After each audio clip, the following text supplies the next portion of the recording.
Digital 410 Media proudly presents the What's the Scuttlebutt podcast with your hosts, Don Abernathy, Jeff Copsetta, and Dennis Blocker. Welcome, everybody, to another episode of the What's the Scuttlebutt podcast, your favorite World War II-based podcast, and we are back. Well, kind of. This is kind of a post-holiday, get the caught-up show. Sadly, Jeff just texted us not too long ago. Something came up, unavoidable. He had to go help some family. And so he'll be back not next week because he'll be out doing some family stuff too. But on next week's episode, Dennis and I will be interviewing another author, Mr. Robert B. O'Connor, who wrote The Jeep Show. And as you see, it says a novel. And this is, pun intended, kind of a nice novel idea. We here in the What's the Scuttlebutt podcast, we love biographies. We love nonfiction. We love autobiographies. Yeah. We are up to our elbows in biographies. For sure. And in the past, we've had conversations when it comes to video games, movies, historical fiction, if you will. We rag on video games a lot, but we also bring up the fact that video games are great because they introduce people to, especially younger kids, to the topic of World War II, and maybe when they're flipping through YouTube. I would say 10 years ago when they're flipping through TV channels and they come across History Channel, they see a clip of D-Day, they might stop, but everybody's unsubscribed. Kids aren't flipping through channels anymore. But maybe if something comes across, the algorithm picks up and something comes across their algorithm, they might stop it if they notice a photo that looks like the video games are playing. Then you have great movies, and which I'm going to get controversial here. Please email me, mail call at WTSPWorldWar2.com. If I offend you, the Hulu remake of Catch-22 is better than the original movie. I said it. When I first saw the original movie, it was on the side of a trailer from a projector at a World War II event, and I'm watching this movie, I'm like, everybody, whoever made this movie, they're all on coke. I mean, it was made in the 70s. I felt like it was a World War II equivalent of Pink Floyd The Wall. I'm watching this, and I'm like, this is a freaking coke. This is a drug film. And I understand it's based off of a novel, a fiction novel, but I find that the Hulu remake is more coherent, more cogent, and yeah, I found it the same, and less low budget.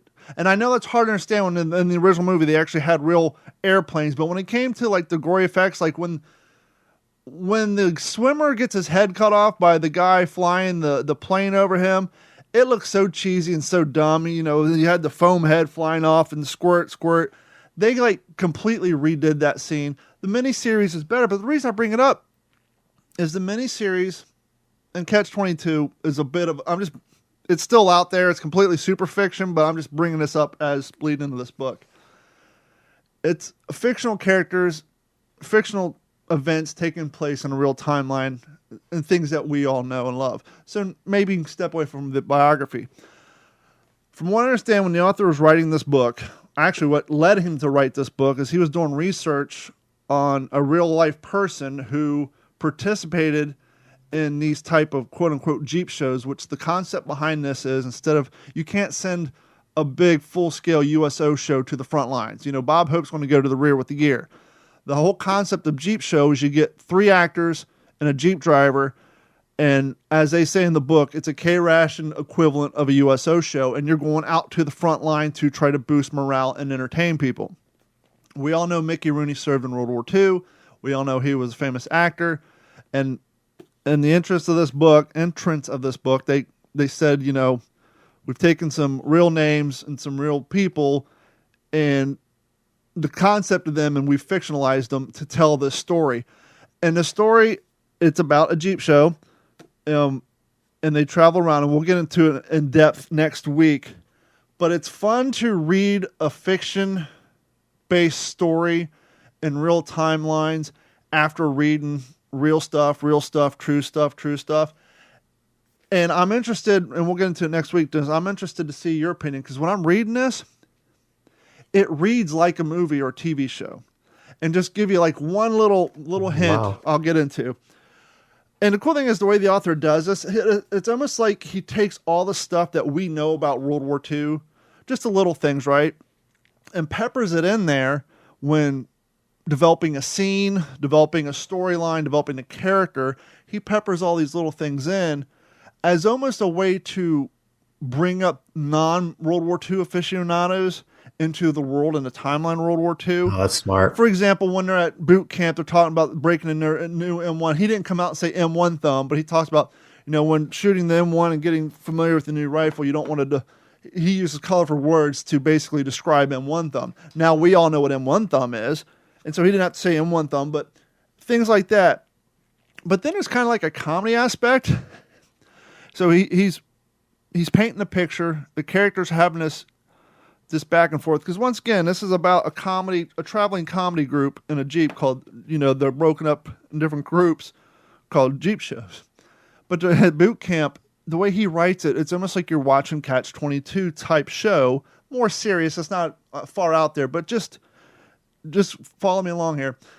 So he's painting a picture of going through boot camp, and he talks about next door is the grenade training. And so him and this guy's talking kind of like the A line, and the B line, the guy's training the new private to throw grenades, and it gets to the point where the grenades detonate and no longer makes you jump on the gun range. And so they're having this conversation. He said, and then the passage as the ambulance drives by, because in this comedy storyline, the guy at the grenade range fucked up and someone got hurt. And so as they're explaining, all of a sudden, as the sound of an ambulance driving by. And so it's kind of like that airplane-ish Catch-22, but more serious. It reads kind of like a comedy or almost a TV series. And it's a good read. It's a fun read. And the concept behind this is great. We're going to talk to Robert next week, and he'll bring you up to speed on this, because I'm interested to learn more about the true side of Jeep shows and those type of activities, and how much of it he took artistic licensing with. Obviously the characters and the storyline, but the concept of how this was to work and the reasoning behind it. But it's a great read. So if you guys love World War II, as you do, because you listen to this podcast, but maybe you want to step away from a novel for a book. We've been reading biographies and autobiographies every other book, and you want to step into some historical fiction, but with a lot of truth and a great writing. Definitely tune in next week to learn how you can get a copy of The Jeep Show by Robert B. O'Connor. So we're looking forward to that. Thanksgiving just came and passed. How was your Thanksgiving, fella? It was awesome. Yeah, it was awesome. We met up with some family and did something different this time around. Usually it's just a bunch of eating and conversating, but this time around we tried, after the food and whatnot, we got some games out. Taboo, which I remember playing a lot in college, which was a blast. And then we played Gestures. And man, everybody just got into it. It was awesome. It was awesome. It went on for hours. I think we were up to like 1, something like that in the morning. Just everybody having a great time. It was really cool. Today, when I was working at the ranch today, I was listening to Megyn Kelly interviewing RFK Jr. And he was talking about how important the weekends were for their family and the Kennedy extended family, and that they would always outside and they'd be kicked outdoors, and they had to come up with ways to entertain themselves, and how important that was to be outside and doing things and as a family, and the tight knit. And I got to experience that, this past Thanksgiving, which sometimes in the past has been kind of formal and slam bam, and everybody goes and they're full, but it was neat. It was neat to do it this way. For our Thanksgiving, we do what we do every year. We go to Carrie's sister-in-law's house, big Cuban family. So, I think all together with me, Carrie, my daughter, and then my father couldn't go. I think all in all, there's 23 of us, 2 deep-fried turkeys, and an oven-roasted turkey. Wow. This guy had to carve 3 turkeys. That's a lot of carving. Electric? No. Next year, I'm taking some cutlery with me. I forget, it's the 3rd year in a row I've had to carve turkeys, and out of all the stuff they have, sharp knives is not one of them. But I was able to make do. Put a little hint out for you future fathers, you future husbands. Maybe you're growing up and your grandfather and your dad always carved the turkey, and you're wondering, shit, I'm getting married next year, or I'm looking at getting married, or perhaps you just got married and your wife's already talking about Next year, we're doing Thanksgiving at our house. You're like, well, who's going to carve the turkey? Here's how I learned. I make homemade quesadillas. You get a block of cheese, some tortillas.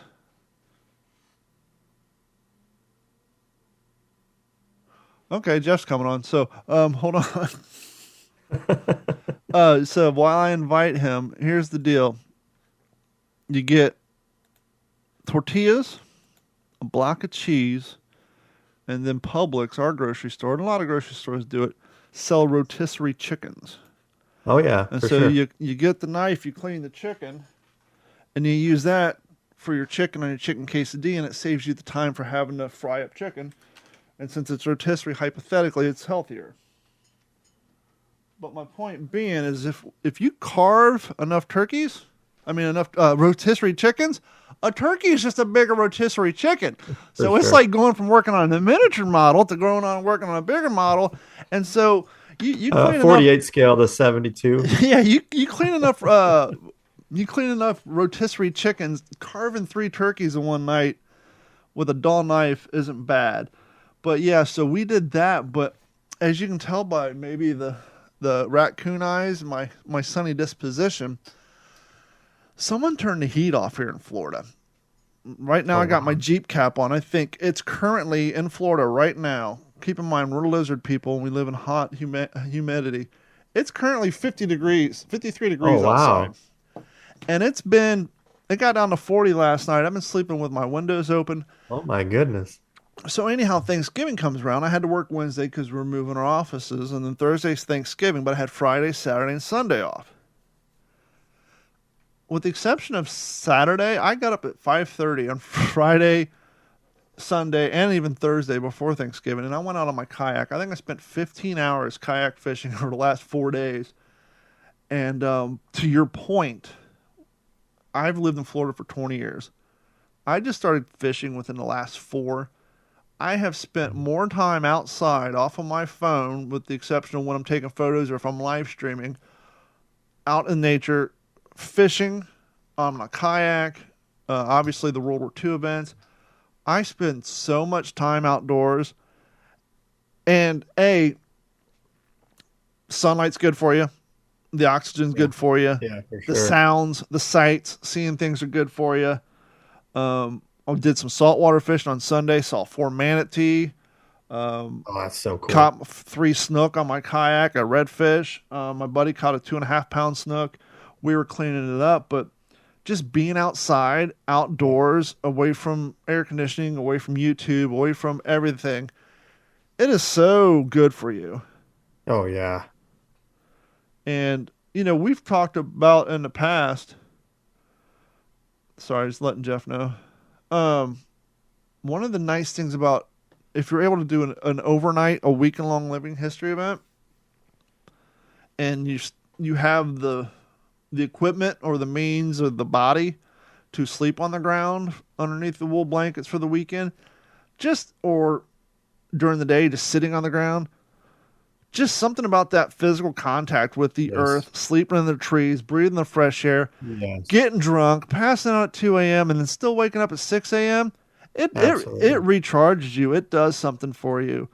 And other than the history, one of mine, and I know a lot of our living historians, our favorite part of events after the crowd goes away and it's just the park closes or the location closes, and from 5 o'clock at p.m. until 5 a.m. the next day, you got nothing to do. And it's kind of like you're talking about going back to the, I'm going to say olden days, but basically 1996 when I was in high school, we'd go camping on the weekends. But just a bunch of dudes sitting around a fire, talking, not using their cell phones, communicating, hanging around a campfire, and just having a hell of a time. And that's, one a very nice thing about reenacting, or just you work on a ranch or me on my kayak for 18 hours in the last 4 days.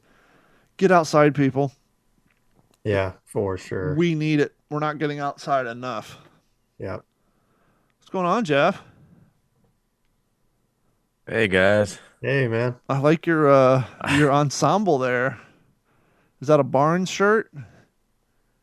Looks like Barnes. It's Or is that Elias or Barnes? Who wore the cut off sleeves? I think Elias did. Remember they're in the hooch and they're all smoking? I think he had the cut off sleeves when he had the bandana around his head. Yeah. This is my everyday shirt. It's Army issue 1950s, just the you know, green dungaree, but With that stash, I thought of And the the Village hat. People. Yeah, I thought more like the Blue Oyster from Police Academy. Oh my do Do-do-do-do-do-do. I need to leave? Nah, Golly. we just started. Speaking of caps, I don't know if you can see the Jeep cap I'm wearing.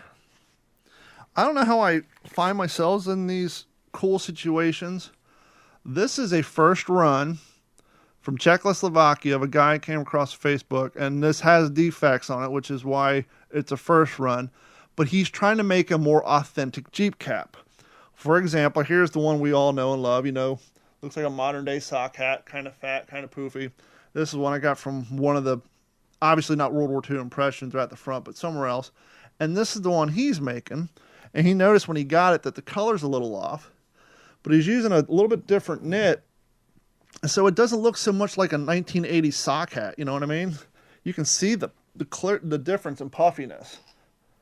And so Oh yeah. he's fine tuning them. He's going to use a little bit thicker knit, but he's trying to actually make a more authentic Jeep cap. And so since these are a little bit defective first runs, I picked one up just for the hell of it. But biggest difference I notice, it doesn't have the itch that these have. These kind of give you that sock hat itch on the scalp.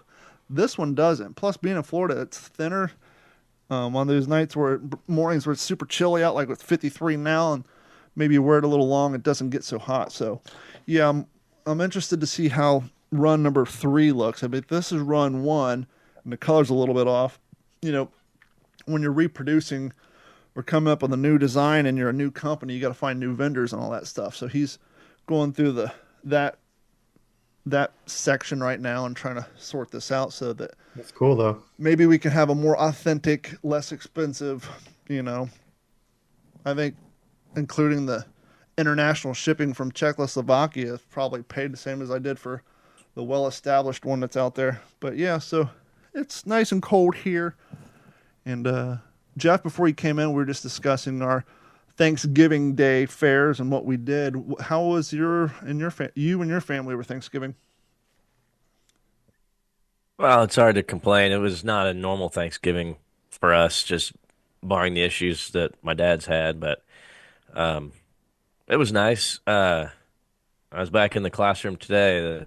It was a professional development day, no students. Um, but good time to plan, and it just reminded me how quickly the time goes, man, and especially Yeah. when you're a teacher, when everything's kind of blocked. Like we kind of operate in like 3 week planning periods, right? Every 3 weeks, it's a progress report or a report card, and my gosh, there's 3 weeks left, and we're done for So Christmas. you do And 6 week semesters?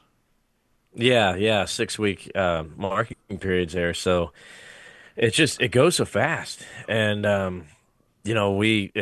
for me, it doesn't seem that long ago that we said goodbye to Logan Yeah. when he went off to Army basic training, and Yeah. Sure. um, but he graduates. Well, I talked to him, over the break a little bit, and we talked to him on Thanksgiving, which was really nice. Wasn't expecting that. We typically he'd have about 30 minutes or so on a Sunday if he got a pass. But hearing him talking to him on Thanksgiving was really special because the day before he had earned his cross sabers and he's Wow. officially a Cav trooper. And Man. I told him, Dude. I said, Logan, I said, I mean, they put some cool stuff on my uniform, but nothing topped the feeling of getting cross sabers. And I was a little curious how they were going to do it, right? It's the new military. Everything's soft and squishy and Velcro and high No more, speed. no more punching it into the skin. Is that what you're getting to? That's what I thought. But I'm finding more and more as I talk to him and I hear what these drill sergeants are executing there at Fort Moore. Um, Not a whole lot has changed. So as opposed to it being punched into you, it was slammed into his hand. So it's still the collar brass with the pin back without the damage on it. It goes into the palm of his hand, and the Ugh. drill sergeants come by and shake your hand and squeeze it in. So it's just kind of sitting flush in his palm. And but what really made me feel good was he said, Dad, he said the senior drill came up to me and he said he didn't shake anybody else's hand. Everybody out there in Bandit Troop, and he said he came up to him and he said he put his brown round right there in the bridge of Logan's nose, pulled him in, squeezing those sabers in one last time, and he said, "You are one of the few that deserves these sabers. So go on and do big things." Whoa.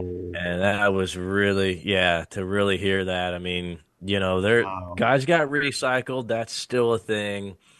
But I get it. It's today's military. It's a citizen army, and you still got to keep those numbers up. Push them off to a scout platoon. Let the cadre there, drill them and get them trained up. Drill sergeant's job today is not to select that 10%. It's more looking like you want to graduate the 90%. So it's fine.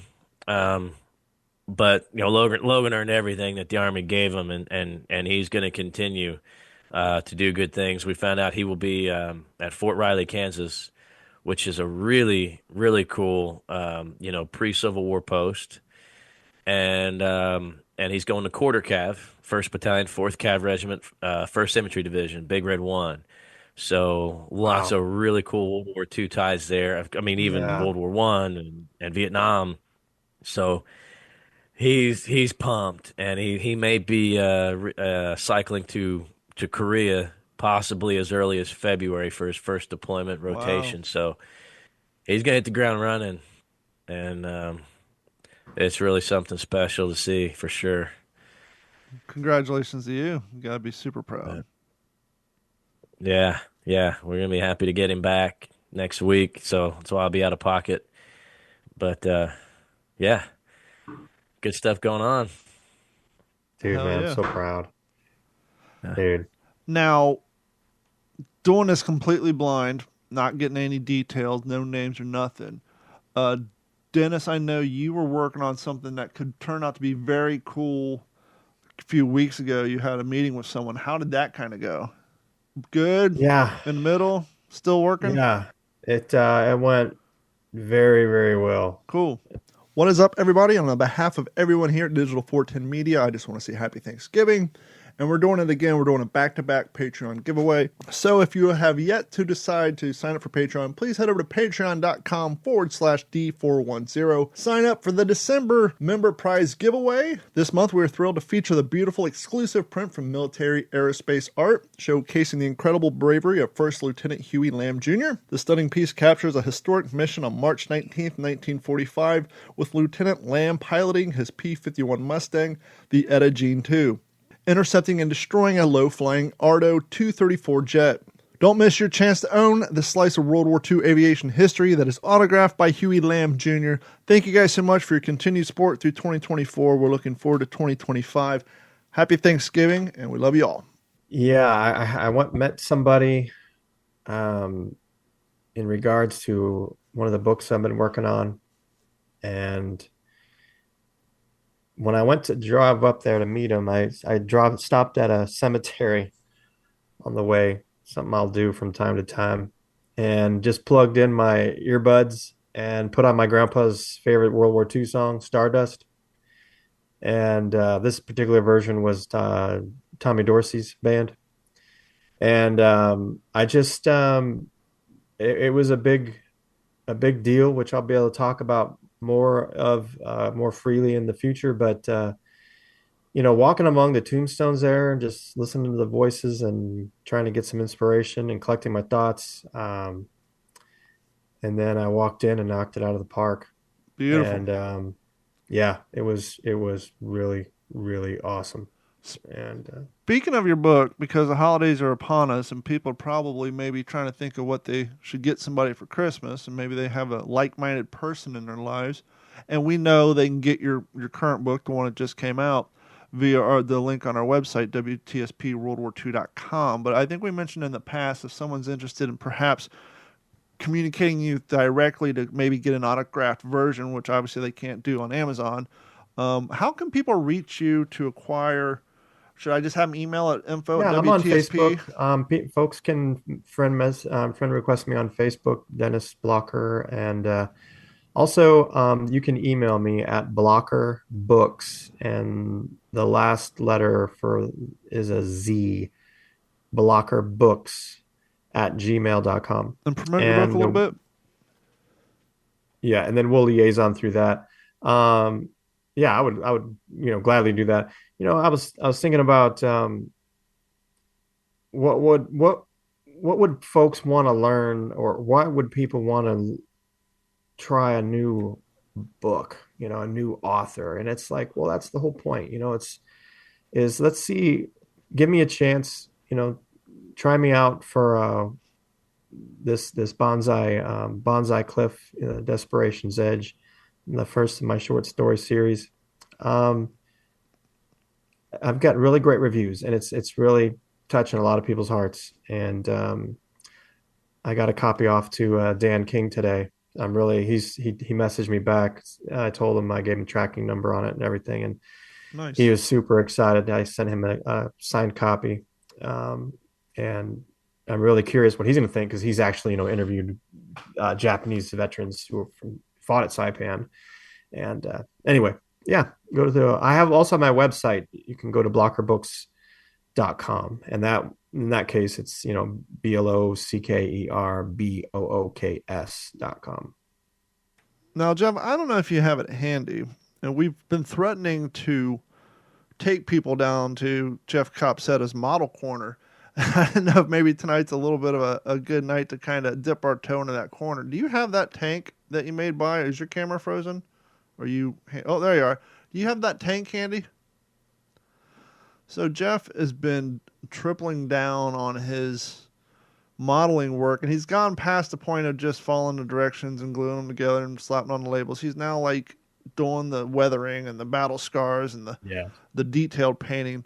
And we'll include photos on their website for this episode for those of you who, because, well, we So need the good. photos. Give us a breakdown on what that is, and the whole process. You have a true passion for putting together models. Yeah, I do. It goes back several generations. I actually have an aircraft on my roll top desk there that my grandfather built, balsa and doped linen. So before the days of plastic kits, and he had several, I remember in his house, and it was very different than to put together a balsa wood, model airplane, and he would blueprint his own. They didn't make just every airplane imaginable, right? So he had a lot of books that would have diagrams of certain Great War biplanes and triplanes, and they would have drawings to scale, and then he would create his drawings from there to build the model. And then that, of course, carried on to my dad, and he did more model railroading, I think, than he built some airplanes as a kid, but that's just something I never really grew out of. When I first got my first model, I was kind of hooked, and I was kind of inherently good at it. I guess maybe it just runs in the genes. I don't know, but it's definitely something that takes talent, right? And it can be learned, of course, but I just kind of had this inherent talent, I guess. So from an early age, I was building, pretty decent models, and I, uh, I'm pretty unorthodox. When you look at the scale modeling world today, it's my gosh, it's almost no fair, right? With 3D printing and Yeah, for sure. LEDs and fiber optics and all this stuff. I mean, I look at my stuff and go, wow, that's pretty amateur with what some of these guys do today. I build mine straight out of the box for the most part. I mean, yeah, I custom make different things here and there if it calls for it. I get some photo etched brass seat belts, but other than that, it's my talent. And for people who do model, I don't airbrush, and I think that's another thing that how could you do a model without airbrushing in today's world? And I'm pretty, you know, economy minded, and I like to use the some of the common things you got around the house, you know, to create different ways to weather, and I've just kind of found my little niche. So Yeah, because when you um, sent me photos of that tank, and what model Sherman is that? Is that the A1 or is that like the it's an A1. A1? Yeah, it's an A1. I used to know how to So tell via the vertical suspensions or the horizontal. I know they changed the suspension between certain models, but it's been so long since I've delved into tank stuff that I can remember which ones were what. yeah, they were commonly referred to as the Easy Eights, the E8 late war with the horizontal suspension. You see that in Fury, um, but very late war there. But yeah, I don't know. I wanted to do something that had to do with the Battle of the Bulge, and after Dennis and I got to hang out with Helen Patton for a night, it kind of re-energized, you know, my interest in the Bulge. And I don't do a lot of armor, you know. I do a lot of more aircraft than anything else. So this is only the second Sherman I've done. Um, so yeah, I wanted to do kind of the whiteout, you know, December, January 44 paint scheme, and I just picked one that there's some pictures that exist. This one was called Ferocious and Ferocious 3, and you know, like it still exists today. If you're in F company, you're going to name your tank with a word that begins with an F, or if it's C company, they're all going to begin with a C. So this one's from F Company of the I believe it's the 30 yeah 33rd Regiment, 3rd AD, 3rd Armored Division. So yeah, just a little tribute. And I ordered the crew is separate. You know that doesn't come with the model, and Upgrade. I totally like experimented with how to do the mud, and I think it came out really well. It's a It's work. three-dimensional type spray paint. Um, I forget what it was called, but it's something for like painting pots outside. It's a Rust-Oleum. You buy it Sure. at the hardware store, and I saw that and I was like, oh, that might work out pretty well. And practiced with it for a little bit on something else. I was like, yep, that's it. That's It's kind of awesome. like that texture Yeah, paint you use on your wall, but in a outdoor yeah, application. When it comes to yeah. someone getting into model building or desire to get into it, is something like a tank easier than a plane because you're not trying to construct a small cockpit? It has bigger, broader sides. Is there something else you would recommend, like for someone's first model experience? What's something that's cool that maybe has less small parts, like a cockpit or the interior dashboard of a Jeep? Or what's a good place? What's a good vehicle for someone to maybe dip their toe into the model world? Well, that's a great question. Because going from armored aircraft really is two very different things. There's people that they just do aircraft. There's people that just do armor, or they just do classic vehicles, right? I mean, they're also very different. Uh, this Sherman has a ton of parts on it. It really is. It's more complicated than it looks. I guess all the And I should have suspension, took yeah. some more progress pictures, but I can't remember how many photo etched brass parts there are on it that all have to be bent with tweezers. It can be tedious. One thing I don't like doing about armor is everything you do when it comes to suspension, you're doing it like 12 times or 6 times, Uh, right? When you're building all the road wheels and everything. That's not always fun. Um, Aircraft, the big thing you have to worry about is making sure that everything is tight. The dihedral on the wings are correct and on your horizontal stabilizers. The cockpit's the fun part. I mean, yeah, it's tedious. There's a lot of neat little things that nobody's going to see once you put the airplane together. unless you get your fat So, fingers with the glue fingerprint on your cockpit window that's there forever. We've all been down that road. God, I did that so many times Every as a kid kid. who ever tried to build an airplane has a destroyed cockpit window with thumbprints from glue all over it. absolutely, that's part of the process. But yeah, I mean, I think there's different levels of models. So, I think 148th is a great. I built a lot of 172nd fighters as a kid. They're small, they were cheap at the time. 148th, you can do both ends of the spectrum. There's some 148th kits I've seen that are 40, 50 pieces, very basic, throw it together kind of thing, and don't spend a whole lot of time on the cockpit. You're not going to see it anyway. Throw a pilot or a rear gunner, whatever, and you're good. Others, they're more in depth. You build a lot more. It's broken down a lot more, and the pieces look like really the parts of the aircraft itself. It's the way it's designed. It's almost like you're building a condensed version of a real aircraft. So it can get, Is there pretty intense on something. in your mind? Is there instinctively? I want to say yes because a diorama has more to it. But however, I'm seeing some of these where people, as you implying, taking a model tank, right, and they're making it live action where they're in bed, they're melting the plastic and then embedding red LED lights and then putting, plastic smoke or whatever. It's not mounted to a board yet. It's still freestanding. But it's in your mind, is there a difference between a model and a diorama? Yeah. Yes and no. I mean, every part of a diorama is essentially you're modeling something. Mm-hmm. To me, a diorama is a lot more creative. You can More storytelling build a involved. great kit. You spend the money for a really, really good kit that you don't have to worry about. Everything fits perfectly. I mean, they're engineered pristine. And sometimes the more expensive the model, the less talent you need because talent is having to fix the flaws. Yeah. But when you're modeling, and I've done several dioramas, and everything I've done is very different techniques to do Iwo Jima, to do Tarawa, and then to do a hard stand for a bomber in England.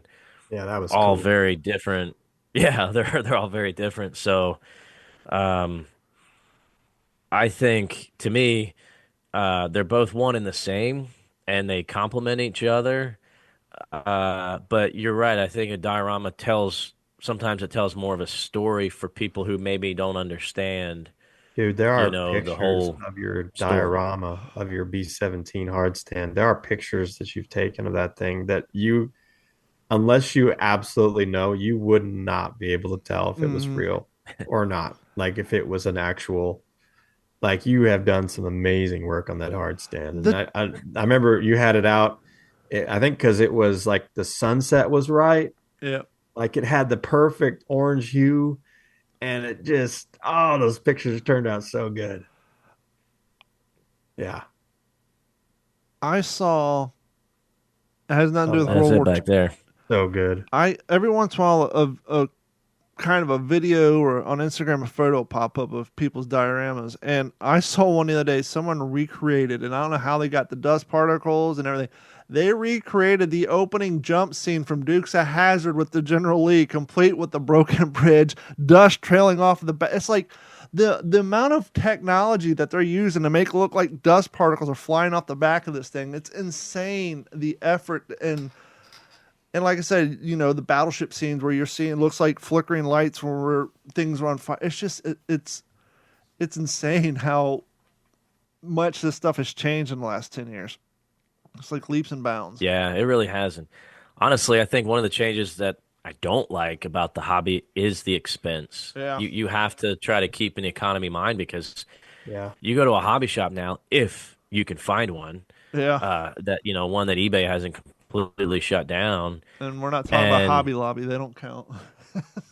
no, an actual true hobby shop where the guys that work there, they can tell you, they know the paint codes that, you can buy a Yeah. kit and they'll walk over and say, okay, you're going to need this, and this, because they know the colors. And I'll never, we had a great one here and I wanted to do an early war Corsair. And I remember having the conversation with a guy that worked there that said, okay, you got to be careful when the transition was when the inside of the landing gear doors went from a salmon color primer to the flat white.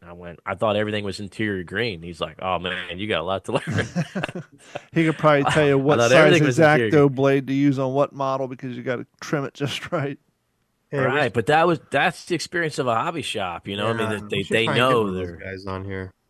Yeah, they're invested in, but everything is so expensive now, and it kind of breaks my heart because a 10, 12-year-old kid ought to be able to spend, 10, $15 and use their Yeah, creativity for and build a sure. model airplane or something. But I know we wanted to keep this short, so before we wrap it up, I like this topic. Let me ask you this. Is it fair to say that a true hobby requires a lot of time, energy, and effort? And let me tell you, we have a Cricut. That's what I use to make a lot of our vinyl stickers. And Carrie bought it because she wants to do things for school, print up names. I'm sure, as you see, people put names on walls and interior decoration. But her biggest complaint about the Cricut is it takes a lot of time and patience. I'm Yeah, it like, well, does. that's why they sell it at a hobby shop. Hobbies require time and patience and skill. I mean, is that fair to say that a majority of even modern day hobbies requires time, skill, and dedication to that particular hobby? Can you half-ass a hobby? I don't think you can you? I think the whole point of a hobby is that you enjoy it, right? If you have a hobby, you enjoy it, so you're going to spend hours doing it. yeah, yeah, it's something you want to do. I Not totally a agree with that. job, And that's for sure.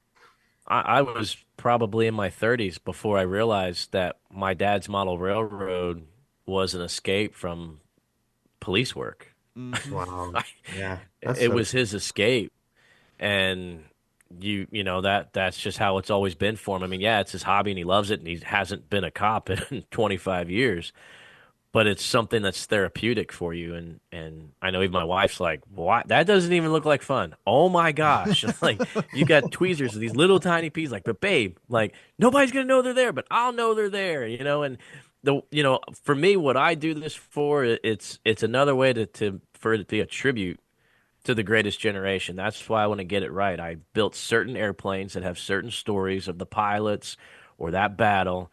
The hard stand is kind of a conglomeration. It's just a tribute to the entire Mighty Eighth because it's got a B-17, a 51, a P-47, and I even threw in an early war Spitfire because we talked about this. They were fighter escort for a lot of the early 8th Air Force missions. So it's what these guys did, and I would want to, I want to get it right because you don't want to, in that aspect, you don't want to do something halfway because it just doesn't do the guys justice. But I built my Humvee complete with my driver's spit bottles that were left all over the inside, right? Because that's that was our life. That was my truck, and everything that was in my truck is in that kit. We either had to custom make it or whatever, and that's what it's about. It's a living tribute to the past, you know. That's awesome. And on that note, that's going to wrap up this short edition of the What's the Scuttlebutt podcast, the post-Thanksgiving edition. Real quick, as you were saying earlier, Jeff, the fun thing about doing models, I was explaining before you came on, I went over to Carrie's sister-in-law's parents' house for Thanksgiving. They're Cuban immigrants, and her father every year has a train set underneath his Christmas tree, and he changes the little city. And I was looking at this year, and he had like a little housing development, and for what he had to snow, but for the driveways, I was looking, I was like, he used pieces of shingle off the roof from the hurricane. So each driveway was a little square chunk of shingles that he had put down in the cotton to make it look like people plowed their driveways, but he used green and black shingles to create the concrete in the driveways from stuff he had available to him. We'll be back next week with the interview, long episode, full-length episode with Robert B. O'Connor, author of The Jeep Show. On behalf of myself, Jeff Copsetta, and Dennis Blocker, I know the year's not over yet, but doesn't mean we're not grateful for each and every one of you who has supported us through Very the much. last years. Hey, Jeff, I don't want to scare you or anything, but I posted a Thanksgiving episode that you and I did back in 2020. You've been doing this show for quite a while time now, dude. So That's amazing. you've been around here almost as long as I have. So yeah, you and I have been going at this for quite a while now, and we want to thank each and every one of y'all who tune in. So yeah, if you missed it, I uploaded a Thanksgiving episode Jeff and I did in 2020. So yeah, and the show, I think I started the show in 2018 or 2019. So Jeff's damn near been here since the beginning. But we want to That's thank awesome. you guys and for helping us and signing up at patreon.com. Go to patreon.com/D410 or go to WTSPWorldWar2.com. Click on a Patreon link. And Jeff is responsible for hooking us up with the giveaway for December. Jeff, give a little brief synopsis on the giveaway before we wrap it up. Yeah, so it's a beautiful print, and I don't know how many are left, but this one was hand signed by the pilot. His name is Huey Lamb. He was a P-51 pilot. He is still with us. And I believe he's the only American pilot that has credit in shooting down 2 German jet-powered aircraft during the war, one in a P-47 and one in a P-51. He took down this particular scene is him in the P-51 taking down the Arado A230. A234, I want to say. Yes. Yeah, so really slick. Came to us from Military Aerospace Art. They had reached out to me through social media, and they're getting their website going. So they've got a great social media page. They're still building the website. Really excited about that because when you visit the social media page, my gosh, the art that they have available there is incredible. I believe they're out of England. But so they're very generous to give us an extra Huey Lamb signed print of him in his P-51 taking down the German Arado towards the end of the war. So really, really cool. What a cool giveaway. And it's already packaged up, ready to go, ship out to somebody. It's just ready to slap your label on it. And all you have to do to be eligible to win is be an active subscriber on the day of the giveaway. We're going to probably do it. Maybe it's probably going to be you're going to get in your possession Christmas adjacent because we want to give many people time to sign up as they can. But head over to WTSPWorldWar2.com, click on the Patreon link, or if you're already on Patreon, just search for D410 Media. And here's Jeff's example. Jeff has one in his library. It's a beautiful, beautiful piece of work, and it'll look great on your wall. So cool. Do yourself a favor if you win this fantastic print. Get it framed behind some nice glass so it doesn't fade over the years. See that? Jeff has it in his possession, ready to ship to you. On the behalf of myself, Mr. Jeff Copsetta, and Dennis Blocker Jr., we will talk to you all next week. This has been a Digital 410 production.